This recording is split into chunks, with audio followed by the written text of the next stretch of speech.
everyone, you're watching Voice of South Asia. मैं हूँ आपकी host Nasheen Mulbrad. Welcome to Health Talk. There comes a time in everybody's life when you cannot decide whether to go to the emergency room or just call your primary healthcare doctor. US में emergency room की जो cost है या अखराजात हैं वो बहुत ज़्यादा high हैं. इस वजह से अक्सर लोग इमरजेंसी रूम जाते हुए डरते हैं. आज के एपिसोड में हम यही जानने की कोशिश करेंगे कि वो कौन सी सिचुएशंस हैं जिनमें वाकई आपको ER की तरफ जाना चाहिए और वो कौन सी सिचुएशंस हैं जिनमें जो कि इतनी इमरजेंसी नहीं है और आप अपने प्राइमरी हेल्थ केयर डॉक्टर को फ़ोन करके अपॉइंटमेंट ले सकते हैं. आज हमारे साथ एक बार फिर डॉक्टर AD ठक्कर मौजूद हैं. Hello doctor, how are you? Good, how are you? Good, welcome back to the show. Thank you so much. तो जनाब डॉक्टर AD ठक्कर का हम आपको इंट्रोडक्शन एक बार फिर देते चलें. डॉक्टर साहब is board certified in emergency medicine. He is also the attending physician of aesthetics at Youthology Med Spa. He has 20 plus years of experience in the field of medicine. Doctor साहब आज हम बात कर रहे हैं ER की.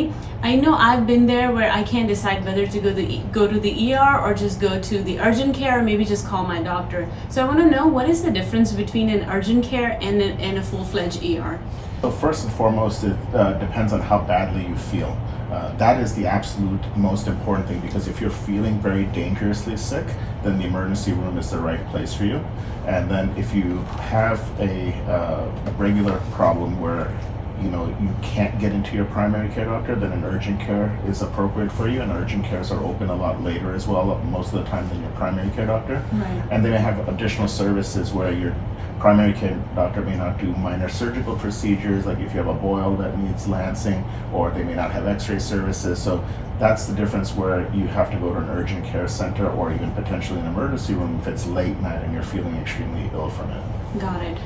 So I want to ask you next is अक्सर लोगों को ये लगता है कि आप इमरजेंसी रूम जाएंगे and you'll be served. So are they actually first come first serve or they're not? It's not technically first come first serve. It's first ill. Most ill is first served. Oh, okay. Yeah. So that's why people get angry a lot of times. Yeah. They're like, "Oh, I came before that guy," but he may be having a heart attack and you just have a broken toe. So it's not like that we take you in time order. Right. So okay. So that's a good clarity that when you go into the ER, don't expect to be served first. It depends on the severity of your The illness, issue. yeah. Got it. Okay. अगली बात हम करेंगे heart attacks पे, which is a very commonly treated illness at the ER. Doctor साहब से हम ये पूछना चाहेंगे कि आप कितना frequently heart patients को देखते हैं, and I would also want to know, what are the symptoms? How do you find out this is the time to go to the ER, that I'm having a heart attack? Okay. Well, so heart attack is common in an emergency room, obviously, but more often it's chest pain. So it's symptoms, right? So the person may not know they're having a heart attack. What they know is that they're feeling pain in their chest. And the first thing that people worry about is their heart.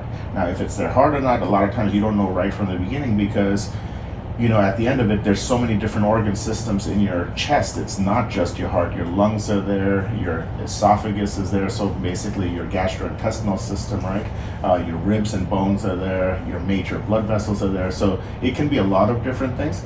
Again, it comes back to how badly you are feeling. And the strange thing is that sometimes you're not necessarily feeling that bad. For example, diabetics, they have nerve damage a lot of times, so they may not have the normal symptoms of a heart attack that somebody else does. So you have to listen to your body and how badly you feel, but also you have to know your own risk factors. So if you have high blood pressure, diabetes, high cholesterol, strong family history, you're a smoker, or if you're using drugs like cocaine, all of these things, They all contribute. they contribute and increase your risk factors for a heart attack, because there are people, for example, that just will have tooth pain or jaw pain and it's a heart attack. Oh wow, so Yes. there's not one symptom that you can pinpoint that, okay, it's a chest pain, I have to go If to that the was ER the for case, a my attack. job would be easy, but it's not. Right, Yeah, it's not. It, Oh, yeah, it okay. varies quite a bit. Right. I mean, I can tell you the classics textbook definition is, left-sided chest pain, radiating to the left arm, associated. Right, that's what I've heard. Usually your arm starts hurting, so it's the left arm. Left arm commonly, but I've been doing It this could be right 25 arm, years. Sometimes it's right arm. Not Okay. everybody follows the textbook, but if I was to give you a textbook definition, left-sided chest pain going to left arm, associated with nausea, vomiting, dizziness, jaw pain, fainting episode with it. or palpitations. There's a variation of those things. Right. It can radiate to the back. So it just depends, but that's kind of classic. We typically ask those other patients. A lot of times they'll just be sweating for no reason, and it's not just a light sweat, but they may not have pain, but they know they feel bad, and their face and head are just this pouring sweat, for example. Right. So if something looks abnormal, get it checked, especially if you have risks involved. And sometimes, person has been completely healthy. I've had a 33-year-old man who was completely muscular. And that's pretty young. You would never think somebody 33 years of age would have a heart attack. I've had a 19-year-old with a heart attack. Wow. So, when I first started medicine, we didn't really think of heart disease so much in younger than 40. It would be a very rare thing. Right. But I've seen younger and younger ages, so you do have to take your chest pain symptoms seriously. Yeah. Right. So in terms of taking someone to the ER, sometimes we, if somebody doesn't want to call 911 and they want to take their family to the ER, is there an advice or something that they should know while taking the patient to the ER? Again, a lot of times it's how bad the person is feeling, and if I were to say use common sense as far as how much risk do you see in this. Now, a lot of times people are not doctors, right? So they don't know these off the top of their head. But if you have an elderly person that's having signs of chest pain, do you want to take that chance that in case it is a heart attack, that on the way there that they're having a bad outcome in the car? What are you going to do if, God forbid, they were to collapse in the car and right. you can't do? So you have to kind of, now if you're, again, I said I've seen heart attacks as young as even 19 that I've seen, right. But usually they also have something that's undiagnosed, or they've used cocaine or something. So you have to kind of know your risk factors. So if you've had diabetes, high blood pressure, high cholesterol, you're overweight, the more risks you have, the more chances that you should call 911 if you're having significant chest pain. Now, if you just have a light tinge and it's like, I just want to get it checked out, yeah, you may drive there. But if you're feeling significantly bad, a lot of times most people can tell with their own body that something is majorly wrong. Right. Then don't hesitate to call 911. So would you say use your instincts? Yes, you need to. I mean, that's why we have the prudent layperson rule, where, it's not just what is technically an emergency, but what does that patient consider as an emergency. Right. And that's where you have to listen to your own body. And, sometimes you're going to get it wrong, and you're going to have a big expensive ER bill, or you're going to have an expensive ambulance ride. But the contrary is that if something adverse were to happen on the drive there, and the worst don't thing, want to take that risk. Yeah, and the worst thing is if you're driving yourself. Like, what if you collapse? You're having chest pain. You're not listening to your body saying, "Hey, I need something done. Something's right. wrong," and then you get into an accident because you worst nightmare of anybody. Yeah, right. And, collapsed. So. Right. Well, next thing we will talk about fever. Fever is very common, बच्चों में fever होता है तो माँ को समझ नहीं आता कि कब ER ले जाना चाहिए, और बड़ों में fever होता है तो हमें तब भी समझ नहीं आता कि what is the maximum level that you reach and you should go to the ER, or you should just call your primary care doctor. So you tell us. So again, fever is one symptom, right. and it comes back to how bad you are feeling, okay? And the reason I say that is because there's other medical things that I'm looking at as how bad somebody's feeling. But, if you're getting to the point of fainting, for example, right. or you're feeling so sick, and the reason that happens is that if you're getting septic, fever, if it's, as a sign of infection, if you're becoming septic and, bacteria is getting into your bloodstream, your blood pressure may be dropping and you're getting lightheaded, dizzy, or feeling faint, that's one level of fever. But there's no specific number that, okay, this constitutes a temperature emergency. Temperature is one sign of infection. Now, the thing is, you would think that the higher the fever in kids, for example, right. the more dangerous. But the reality is that if, for example, and again, it's not all cases. Again, it's very variable. Right. But a lot of children sometimes may have 105, 106 fever, but they may not be as dangerously ill as if, let's say, an adult has 100. Like an adult, really? if an adult has 105, 106, they're having something majorly wrong in infection, right? But kids, a lot of times, even with minor viruses, can have that high of a fever.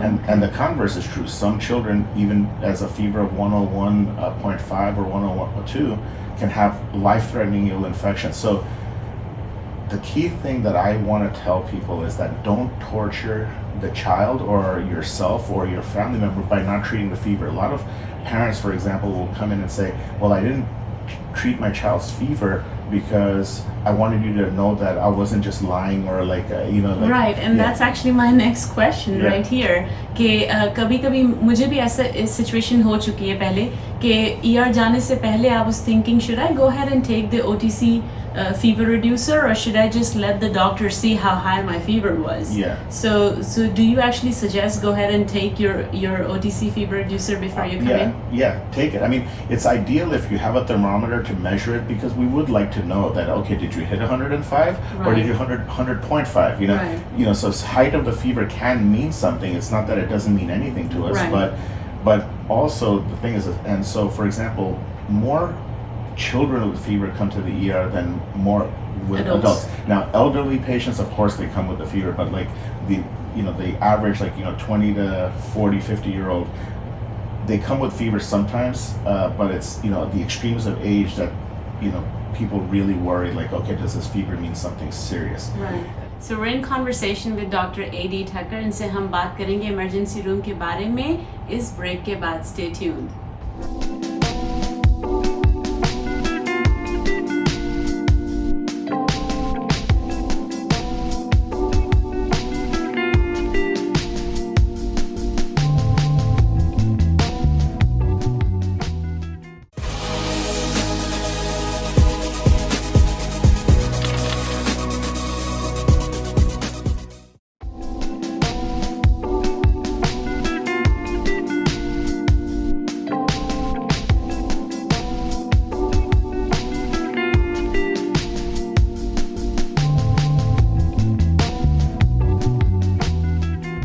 Welcome back to Health Talk with Nashin Milbrad. बात कर रहे हैं हम doctor A.D. Thakkar से ER के बारे में. हमारा नेक्स्ट सवाल आपसे ये है कि what is the difference between like, I wouldn't really say a difference, but how do you find out if you have broken a bone or it's just a sprain? So, that's a tough one even as a doctor, because sometimes we won't know that something's broken until we do the X-ray. Okay. Now, there were all kinds of rules when we were first in residency about these 6 different criteria of whether something, to determine whether to do an X-ray of an ankle, for example. Like, they had different rules. Honestly, in private, or in regular practice, if you're coming in with swelling, tenderness, I'm gonna wind up X-raying you, because there's many times that you don't need bone popping through the skin to know it's broken. There could be hairline fractures to that. So a lot of times, if it's hurting enough where you can't walk on it, or if it's so swollen that it's hard to move a joint or a wrist, like for example in a wrist, just go get it X-rayed. Right. So it's better to just go to the ER instead of just waiting it out. So it depends. You can wait it out if it's not affecting your day-to-day life. If you wait a day or 2 or 3, it's not going to harm you unless, for example, you can't walk and you can't get around. Then you need X-ray that day. Or if you literally can't move your arm, then that it's a little bit more tolerable. As in you're not relying on to get around. So, but it's not going to harm you in the sense that as long as it's not a major break where there's a blood flow issue. So that's the main thing. Like if you break something really bad, chances are you're going to come in anyway. But if it's pushing on your blood vessels and nerves, if your hand is turning blue, for example, or it's numb and tingling and you can't feel it, yes, you need to go urgently. But if it's trying to decide whether it's a sprain or break because it's just swollen and a little bit painful, well, you can wait a day or 2.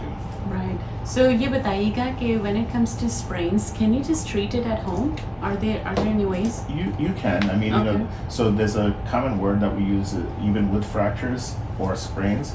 The word is RICE, R-I-C-E.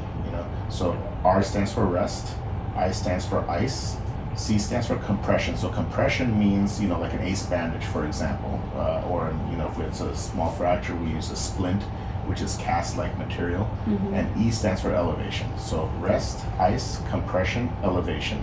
If you think of that in terms of any orthopedic injuries, that's the very common treatment of both types of injuries. Right, so that's really good information and actually very easy to remember too. Yes. Awesome. Next we will talk about car accidents. Unfortunately, car accidents are very common.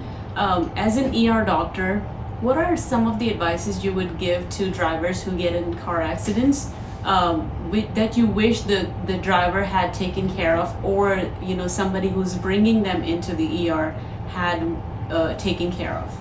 Yes. So You know, a lot of times the problem is, for example, in a major car accident, that somebody has refused ambulance driving them to the emergency room, and you have to kind of consider how bad the accident was in that case, because if you were going 70 miles an hour and you were hit and you're having some neck or back pain, you know, you could have a fracture there that can paralyze you eventually, you know, so you have to kind of take that seriously. Like, if you were in a bad car wreck, then don't refuse ambulance traffic. But if you had a little bumper, you know, like a little hit, and you're not having all that much pain, then you don't necessarily need to go to the emergency room right then and there. If you're having some mild aches and pains, initially icing the area, taking some ibuprofen. You can't take Tylenol, of course, if you can't take anti-inflammatories, because let's say you have a stomach ulcer, or you know, it upsets your stomach, anything like that, or if you're on blood thinners. But typically, the same thing, you know, resting it, icing it, taking Tylenol or ibuprofen, and seeing what happens. Not every car accident has to come to an emergency room. Right. So whenever we hear about car accidents, we also hear about concussions. What's a concussion, and what do you do as an ER doctor when a patient comes in with a concussion? So concussion involves head injury, right? Okay. And so the difference between a concussion and actually, let's say, a skull fracture or hemorrhage, the symptoms can be the same. The difference is that when we CAT scan the person, they don't have a skull fracture or hemorrhage, but they're having the symptoms of an internal head injury. So typically we ask patients some very common questions if they've had, you know, they, let's say, for example, hit their head on a windshield in a car accident. We say, did you lose consciousness? Now, losing consciousness is only one symptom, but let's say is it a severe headache? Do you have nausea, vomiting, dizziness, blurred vision? Did you faint? You know, like, so those are common symptoms. Now, on the practical side, even more than loss of consciousness, one of the big things, especially, let's say, for example, children, if your children were sitting in the back and the car seat failed and they fell forward and hit their head on the window or the windshield, for example, you know, one of the big common things that I've seen in children when they come in, and if I'm really worried about a brain hemorrhage, is vomiting. You cannot tolerate blood around your brain. Okay, and that's not a concussion, that's an actual skull fracture with hemorrhage, because that's what we really care about right away in the emergency room is, does this person have a skull fracture and hemorrhage? The concussion is then after the fact. Like, so if you have enough symptoms, I'm going to CAT scan you, and if I don't find swelling, hemorrhage, or a fracture, then if you're still having, let's say, headache or a little bit of nausea, dizziness, or blurry vision, that's a concussion, which means that the inside of your brain was moving against your skull. So, you know, you're going from a very fast speed, let's say, to all of a sudden it's dead stop. And when that happens, there's space inside your skull. So your brain basically got bruised. It didn't get hemorrhaging, but it did get bruised inside the side of your skull. And so then you're going to have, let's say, and it can last for weeks at a time, like 2, 3, or more weeks. But it can self-heal? Concussions self-heal. It's multiple concussions. So concussions happen in other cases too, right? Sports injuries. Like boxing. Boxing and football. So these are common things that when people get repeated, you know, multiple concussions, then you have long-term damage that happens, because you may not see the damage on plain CAT scan, because again, that's looking for big things like, is there swelling, hemorrhage, or skull fracture? But there's damage at the nerve level that's happening, that's adding up over time, and that's when later on you find that these people have, let's say, movement disorders, like they're getting Parkinson's disease, and you know, they're having difficulty walking, and they have motion, like they're tremoring, or they have dementia early, like Alzheimer's being one type of dementia where you're losing your memory and such. That's the danger with multiple concussions. Next thing we're going to talk about is cuts and burns. I'm sure you do see a lot of people coming in with cuts and burns. But one thing I want to know on behalf of our viewers is sometimes you can't really tell if the cut is big enough or the burn is big enough to go to the ER, or is it just going to self-heal, or we can self-medicate at home? Sure. So with cuts, one of the big things is, a lot of times when it needs stitches, it's because the edges are not together, they're apart. And when they're far apart, then all this tissue in between is going to be scarred, right? Because those edges are not going to magically come close together.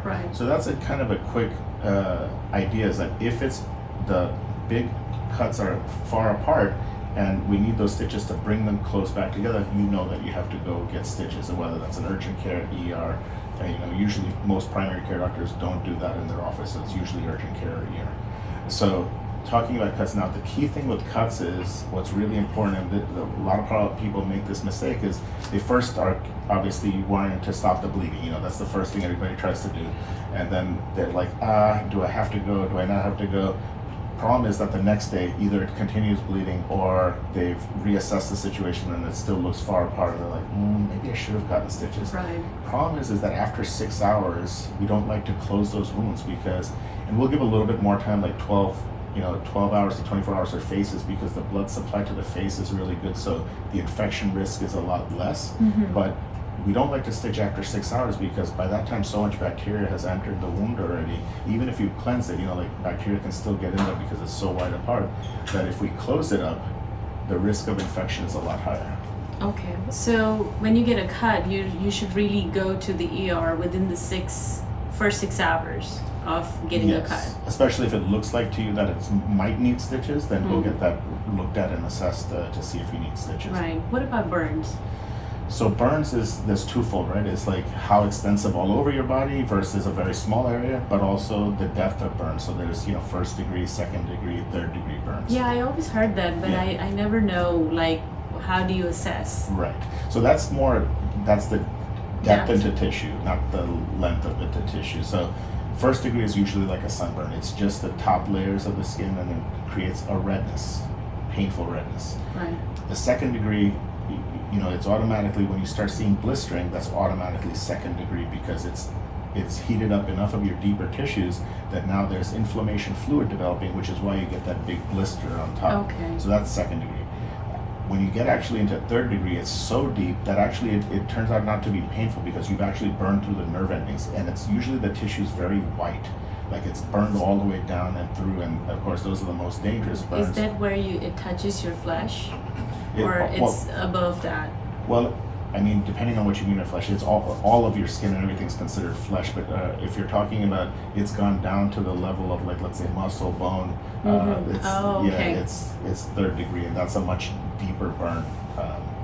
Got it. Yeah. So I know from my past experience, when I have had a couple of people that I know, my family members and stuff, when they got burned, and we just didn't know what to do in that situation. क्या पानी लगाएं, पानी ना लगाएं, कपड़े से साफ करें, टिश्यू से साफ करें, या क्या करें? So I really want to know, what, as an ER doctor, what would you suggest if somebody gets a cut or burn, how to really treat it at home before heading to the ER?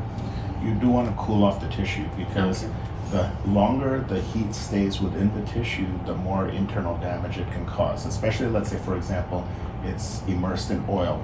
Water will quickly drip off like a hot water burn. And this is a very common thing, especially when you're cooking, you do get burned with, oil. Yes. So you want to cool it off. So, applying water or ice bath is the right thing for two reasons. One, to cool off the tissue, but also it helps with the pain. Because, even if you take Tylenol or ibuprofen at that point, it's going to take 45 minutes or more to kick in your system. So for immediate pain relief. Right. Now we're not talking about ER treatments here, not just home remedies, for example. I mean, yogurt is a good, yogurt, sour cream, anything, because again, it's a thick, it's like cold, ointment. It's a thick, cold ointment that's basically absorbing the heat out of the tissue. It stays on there. So if you dunk your hand into like cold yogurt, it's a good way to cool off the tissue quickly. Interesting. Yeah, so but in the ER it's different. We have burn ointment like Silvadene ointment. Silvadene is it's a silver-based ointment. We don't use it on the face because it can stain your face silver. But everywhere else on the body, that's the burn ointment that we prescribe most of the time. And then if it's on the face, we just do Neosporin because again, it's the antiseptic, like reducing risk of infection is the main thing. Right. But there are times, for example, that we have to worry about sending a patient to a burn trauma center for admission because the burns are extensive. So even if you have, second degree burns, it doesn't have to be all the way third degree. You have second degree burns, but if enough of your body is burned, you're going to get dehydrated because there's going to be a real increased fluid demand on your body, and a lot of fluid is going to be seeping out of those tissues that are burned. Right. So that's when it becomes a much bigger deal. But usually by that time, people are coming in because there's so much of their body is burned that they're going to seek treatment very, very commonly. Right. Well, we're in conversation with Dr. A.D. Tucker, and we're trying to find out in what situations you should go to the ER or just call your primary care physician. We're going to take a small break. Stay tuned.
Welcome back to health talk. मेरे साथ आज मौजूद हैं doctor A.D. Thakkar जो कि ER doctor हैं। इनसे हम बात कर रहे थे डिफरेंट ER सिचुएशंस पे। डॉक्टर साहब, अगला जो सवाल मैं आपसे पूछना चाहती हूँ, how serious are food and seasonal allergies and when to head to the ER when you have them? Well, with any allergies, the key thing is there's, of course, the minor end of the spectrum all the way to life-threatening reactions, right? So, again, on the minor spectrum, you're talking about maybe a rash. Do you necessarily have to go to the ER? Well, if it's all over your whole body and you can't stop scratching yourself, yes, even a rash can lead to an emergency visit. But typically at home, you can try Benadryl first. The things that we can add on in the emergency room is steroids. We can add on epinephrine if you're getting even much more sicker, and so that goes into like the next stage. More than rash is if you're starting to feel, let's say, some swelling. If you have a little lip swelling, a little bit of tongue swelling, but it's not affecting your voice box yet or breathing tube yet, then again it may be just Benadryl and steroid. But if you're starting to get, let's say, feeling like your throat is closing, or that can affect your breathing, but or also let's say you're wheezing, we may have to give you epinephrine to open you up. We may have to do a breathing treatment, like the way asthma is treated, the same way. So those are things. Definitely, if you have enough swelling where your throat is closing, or you're having difficulty breathing, or you're getting lightheaded, dizzy, because that means you're having anaphylactic shock, which is the type of allergic reaction that you can die from. You're going to get lightheaded and dizzy because your blood pressure goes low. You can faint. So those are symptoms you definitely should get to the emergency room. Got it. Well, we're in the midst of coronavirus pandemic, and we are kind of trying to learn how to live around it and how to go on with our lives right now. I do want to ask doctor about the respiratory infections, and I'm assuming coronavirus is considered a respiratory infection. So how do you treat those patients in the ER? So if you're talking about in general, respiratory versus COVID right now, might be slightly different in that, we are still creating protocols of what's going to work or not work with COVID.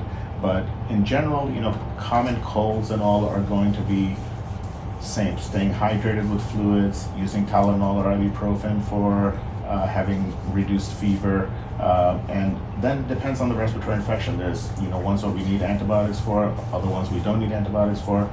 With COVID, of course, the main reaction is the lung reaction, where they get fluid and inflammation in their lung tissue, which makes this a serious disease. But still, in my experience so far in the ER, yes, those patients are there, but we are also seeing a lot of asymptomatic patients. They're just coming in because they were exposed to somebody, they're COVID positive, but they have either no illness or they have very minor illness. So again, when it's minor, it's just like anything else. It's just symptomatic treatment, or if there's no symptoms, really it's just quarantining themselves from exposing others that may get sick from them. So when they're quarantining themselves, what are some of the things that you guys suggest that they should do at home, like in terms of staying hydrated or taking some kind of medicines or any over-the-counter medicines?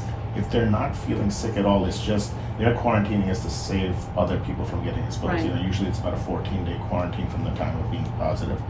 But if they're having, let's say, a little bit of sore throat, when we worry about COVID more is when they're actually having high fever with a cough that's causing shortness of breath, and when we check they have a low oxygen level, those patients we're hospitalizing. But if you're just, let's say, having a little bit of sore throat or cough, yes, you can still use over-the-counter cough medicine or Tylenol or ibuprofen for fever. It's more that if you have significant symptoms, then there are protocols involving Zithromax, for example. There was hydrochloroquine that was used. There's now initially steroids were not recommended for inflammation for it. Now, steroids are being recommended. But these protocols are constantly changing for COVID because as studies come out, so there's no set stone yet protocol for this, until the vaccine comes out. Right. Well, doctor, the last question I want to ask in today's episode is, what do you suggest as an ER doctor and a doctor in general? How do we actually how do we live with this virus around? Because it seems like it's not really going anywhere anytime soon. So what's your advice to us? In my personal opinion, it's really, you can't predict who's going to get sick with it. Yes, people that have increased risks, like the elderly population or people that have multiple medical problems, they're just like any other disease, they're more prone to it like anybody else. But this is like trying to determine, who's going to have that immune response that ultimately causes that fluid in the lungs and inflammation. And the way I equate it with a lot of things is that if you were to take, everything is about balance in life, right? And so if you were to have a country that has a extreme army and air force and the military, right, is the right way. If you have a huge army ready to fight, the problem is that if you don't have that in balance, at the end of the day, is the enemy going to kill you or is your own army going to suppress you, right? It's the same way in COVID. It's your own immune system is attacking your lungs, and to try to predict if there's 10 people in a room who's going to have that exaggerated immune response, you can't. So at some point, we're going to have to realize that, of course we want to vaccinate people to improve the odds for everybody, but at the end of it, we're going to have to at some point slowly integrate back into normal life. Right. Well, thank you so much, doctor. आज के episode में काफ़ी अच्छी हमको information मिली और हम उम्मीद करते हैं कि हमारे व्यूवर्स को भी अब जो है वो ज़्यादा बेहतर डिसीजन लेने में हेल्प मिलेगी, whether to go to the ER in that particular situation और नॉट. जनाब, यहाँ होता है हमारे एपिसोड का इख्तिताम, और अगर आप अपने कमेंट्स और सजेशंस हमें भेजना चाहते हैं तो हमारा ईमेल एड्रेस है info@bosa.tv. अपना और अपनी फैमिली का बहुत ज़्यादा ख्याल रखिएगा. हम आपसे मिलेंगे अगले एपिसोड में एक नए टॉपिक के साथ. अल्लाह हाफिज़.